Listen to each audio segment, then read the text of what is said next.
कांग्रेस नेता राहुल गांधी अपने बयानों के लिए तो मुश्किलें झेलते ही हैं, लेकिन उन्हें इंदिरा से लेकर नेहरू तक के बयानों के लिए भी अब भी कटघरे में खड़ा किया जा रहा है।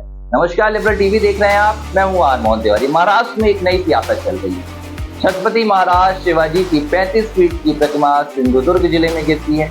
इसके बाद शिंदे से लेके केंद्र में प्रधानमंत्री नरेंद्र मोदी तक कटघरे में खड़े कर दिए जाते हैं।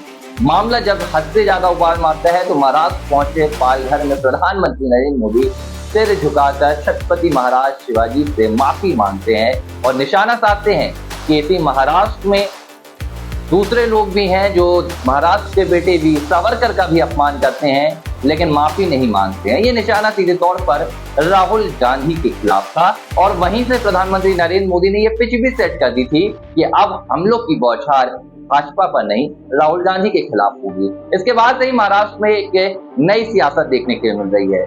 जिस लिहाज से भारतीय जनता पार्टी और एकनाथ शिंदे की सरकार के खिलाफ छत्रपति महाराज शिवाजी के अपमान के आरोप लग रहे थे, अब ऐसे ही आरोप राहुल गांधी के खिलाफ लग रहे हैं। वीर सावरकर के मसले से लेकर छत्रपति महाराज शिवाजी तक ये मामला अब खींच दिया गया है।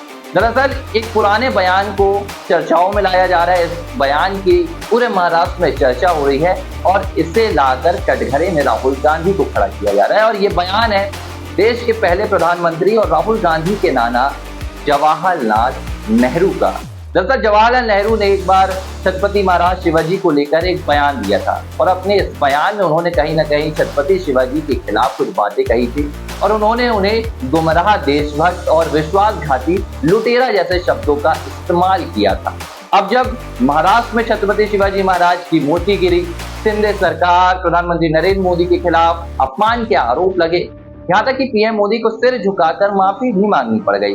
ऐसे में अब इस पुराने बयान को कहीं ना कहीं सामने लाया गया है और इस बयान के जरिए कहीं ना कहीं राहुल गांधी को कटघरे में खड़ा किया जा रहा है। भारतीय जनता पार्टी की तरफ से ये बयान आया है और भाजपा ने कहा है कि पंडित जवाहरलाल नेहरू ने जिस लिहाज से छत्रपति शिवाजी महाराज का अपमान किया था, उसे लेकर राहुल गांधी को महाराष्ट्र आना चाहिए और महाराष्ट्र आकर उन्हें महाराष्ट्र की जनता से माफी मांगना चाहिए। अब ये इत्तेफाक है कि प्रधानमंत्री नरेंद्र मोदी ने भी महाराष्ट्र की जनता से माफी मांगी, कहीं ना कहीं शिवाजी महाराज से माफी मांगी और अब वे चाह रहे हैं कि राहुल गांधी भी महाराष्ट्र में आकर माफी मांगे। देखिए, यही सियासत का खेल है।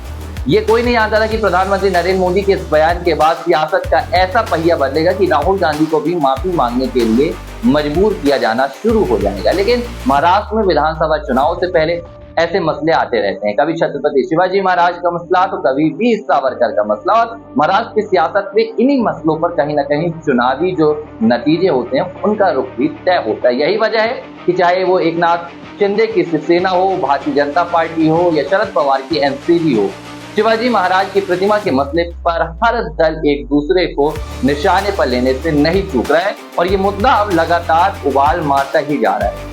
बता दें कि ये सिंधुदुर्ग में प्रतिमा गिरी थी, 35 फीट की प्रतिमा गिरी थी, जिसमें करीब करोड़ों की लागत का यहाँ पर नुकसान हुआ था। 3600 करोड़ रुपए की लागत से ये प्रतिमा बनाई गई थी और बीते साल 4 दिसंबर के दिन ही प्रधानमंत्री नरेंद्र मोदी ने इस प्रतिमा का उद्घाटन किया था नौसेना दिवस के अवसर पर। लेकिन जब प्रतिमा गिरी तो पूरे महाराष्ट्र में इसे छत्रपति महाराज शिवाजी का अपमान बताया गया और प्रधानमंत्री नरेंद्र मोदी को इसका दोषी बताया गया। यही वजह थी कि पीएम मोदी ने कहीं ना कहीं डैमेज कंट्रोल की कोशिश की और सबसे पहले महाराष्ट्र पहुंचकर इस मसले को शांत करने के लिए उन्होंने छत्रपति महाराज शिवाजी से माफी मांगी थी। लेकिन अब क्या राहुल गांधी भी अपने नाना यानी कि पंडित जवाहरलाल नेहरू के बयान पर माफी मांगेंगे या महाराष्ट्र की जनता के निशाने पर रहेंगे, ये देखने के लिए इंतजार करना होगा। बहरहाल लिबरल टीवी पर यह स्टोरी आपको कैसी लगी है, आप कमेंट बॉक्स पर हमें बता सकते हैं।